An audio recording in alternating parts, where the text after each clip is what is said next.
జగన్మోహన్ రెడ్డి గారిని ఎదుర్కోలేక చంద్రబాబు నాయుడు గారు ఒక కూటమి కట్టాడు, మాయ కూటమి. ఆయన వదిన పురంధరేశ్వరిని బీజేపీలో అధ్యక్షురాలను చేశాడు. అదేవిధంగా ఆయన దత్తపుత్రుడిని పవన్ కళ్యాణ్ పక్కన పెట్టుకున్నాడు, ఒక ఉత్తపుత్రుడిని పక్కన పెట్టుకున్నాడు.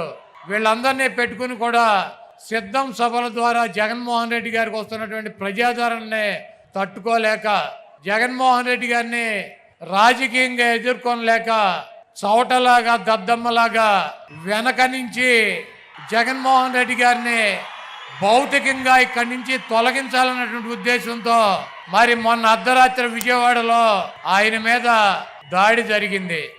ఆయన ఎప్పుడూ ఒకటి చెప్తూ ఉంటాడు, పైన ఉన్నటువంటి దేవుడు ఆశీస్సులు ఉన్నాయి, ఇక్కడ ఉన్నటువంటి ప్రజల ఆశీస్సులు ఉన్నాయని చెప్పి. అన్న, మీకు తప్పకుండా ఆ దేవుడి ఆశీస్సులు ప్రజల ఆశీస్సులు ఉన్నాయి కాబట్టి మీకు ఒక అంగుళం పక్కకి జరగల, ఒక అంగుళం కిందకి జరగల. మీకు బలమైనటువంటి నుదురు మీద తగిలి అది ఆ దేవుడు మిమ్మల్ని కాపాడాడు. ఆ ప్రజల ఆశీస్సులతో మీరు రాబోయే రోజుల్లో తప్పకుండా ఇంకొక 50 రోజుల్లో ఈ రాష్ట్రానికి ముఖ్యమంత్రి అవుతారు. చంద్రబాబు కాదు కదా, వాడి బాబు ఖర్జూర నాయుడు వచ్చినా కూడా మీ ఎంట్రిక ముక్క కూడా పీకలేడు. మీ దమ్ము, మీ ధైర్యం, మీ ఉన్నటువంటి నిబద్ధత మేము దగ్గర నుంచి చూసినటువంటి వ్యక్తులు. మీది స్వచ్ఛమైనటువంటి చిరునవ్వు, మీరు చెప్పినటువంటి మాట తూచా తప్పకుండా నిలబడేటువంటి తత్వం మీది. ఒక ఓటు కోసం, ఒక పదవి కోసం ఒక్క చిన్న అబద్ధం కూడా మీతో చెప్పించలేనటువంటి పరిస్థితి 5 సంవత్సరాలుగా మేము మిమ్మల్ని దగ్గర నుంచి చూసాం. ఒక్క చిన్న అబద్ధం చెప్పండి అన్న అని చెప్పి బతిమాల కూడా ఒక చిన్న అబద్ధం కూడా చెప్పించలేము ఆయనతో. ప్రజలకి ఇచ్చినటువంటి మాట కోసం, క్యారెక్టర్ కోసం రాజశేఖర రెడ్డి గారు చూపించినటువంటి దారిలో ప్రజల గుండెల్లో చిరస్థాయిగా నిలిచిపోవాలన్నటువంటి మనస్తత్వంతో ఎన్ని కష్టాలున్నా, ఎన్ని ఇబ్బందులున్నా, ఎన్ని బాధలున్నా ముఖంలో చిరునవ్వు చెదరకుండా మన ముందు నిలబడేటువంటి వైఎస్ జగన్మోహన్ రెడ్డి గారికి ఈ రాష్ట్ర ప్రజలు మరొక్కసారి పట్టం కట్టాలని చెప్పి మీ అమూల్యమైనటువంటి ఓటు, మీ 2 ఓటుల్ని ఫ్యాను గుర్తు మీద ముద్రించి జగన్మోహన్ రెడ్డి గారికి విజయాన్ని అందించాలని చెప్పి ఈ దుర్మార్గుడైనటువంటి దొంగ అయినటువంటి 420 అయినటువంటి చీటర్ అయినటువంటి వెన్నుపోటుదారుడైనటువంటి చంద్రబాబు నాయుడిని పాతాళంలో పాతి పెట్టాలని చెప్పి చంద్రబాబు నాయుడు మొన్న చెప్తున్నాడన్న, జగన్మోహన్ రెడ్డి నీ కత్తి ఏలుస్తానని. చంద్రబాబు, ఇదే నీకు ఆఖరి ఎన్నికలు. జగన్మోహన్ రెడ్డి గారు అంతు చేల్చాలంటే నువ్వు ఒక జన్మెత్తాలి, ఇంకో జన్మ.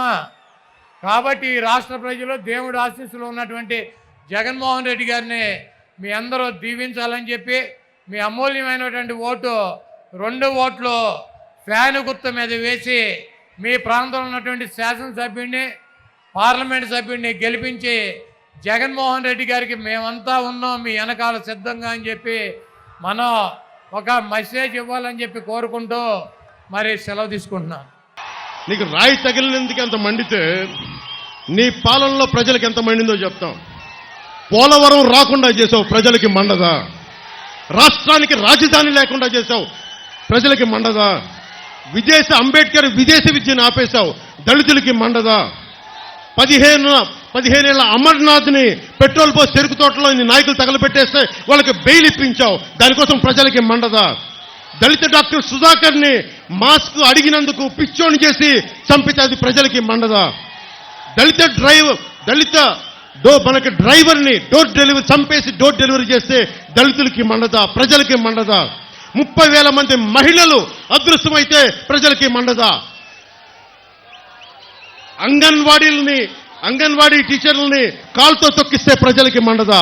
ఆశా వర్కర్లని అరెస్టులు చేయిస్తే ప్రజలకి మండదా? నిరంకుశతో నీ పాలన చూస్తే ప్రజలకి మండదా? అందుకే చెప్తున్నాం, కడుపు మండి ఉన్నారు జనం.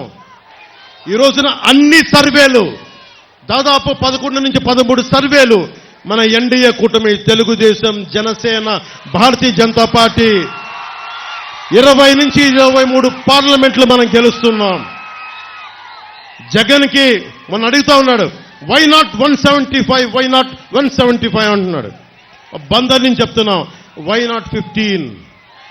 150కి వచ్చిన ఒక్కటి కొడితే 15 చాలు జగన్కి. 15 చాలు జగన్కి. మీరు ఆలోచించండి మీ భవిష్యత్తు కోసం. కులాలకి దాటి జగన్ కులాలను లేపుతాడు. చంద్రబాబు గారి సామాజిక వర్గం చేత తిట్టిస్తాడు, నన్నేమో నా సామాజిక వర్గం చేత తిట్టిస్తాడు, ప్రతి ఒక్కరిని వారి కులాల చేత తిట్టిస్తాడు. ఇక్కడున్న ఈ ఆకు రౌడీని అడుగుతా, ఆకు రౌడీ ఎమ్మెల్యేని అడుగుతున్నా, నేను నీ కులం అయితే నీకు నోరు అలుసా? నీకు మేము కాపు అని చెప్పి బూతులు తిడతావా? నువ్వు ఏమనుకోలేదు, బలుపు అనుకోవాలా? ఏమనుకోవాలి? వెళ్ళి నువ్వు ఊడిగం చేసుకో, అక్కడికి వెళ్ళి జగన్ దగ్గరికి వెళ్ళి ఊడిగం చేసుకో, కుక్క పిల్లలాగా కూర్చొని పాకు. మమ్మల్ని మాట్లాడకు, జాగ్రత్త. ఒళ్ళు దగ్గర పెట్టుకొని మాట్లాడు, ఎక్కువ మాట్లాడుకో. తమాషాలుగా ఉంది ఒక్కొక్కడికి, కడుపు మండదా మాకు. మర్యాదగా మాట్లాడతాం, మర్యాద ఇస్తాం, మర్యాద నిలబెట్టుకో. పిచ్చి పిచ్చి వాగుళ్ళు వాక్కండి ఒక్కొక్కళ్ళు. మా కసులు లేక కాదు, ప్రజాస్వామ్య విధానాన్ని గౌరవిస్తాం. దాన్ని దృష్టిలో పెట్టుకొని మాట్లాడండి. ఒళ్ళు నోరు ఇష్టం వచ్చినట్టుగా పడేయకండి. చెప్తున్నా, 25 సంవత్సరాలు నా జీవితాన్ని రాజకీయాలకి పెడతా ఉన్నాను. ఆంధ్రప్రదేశ్ బాగుండాలి, దేశం బాగుండాలి, తెలుగు ప్రజల ఐక్యత బాగుండాలి.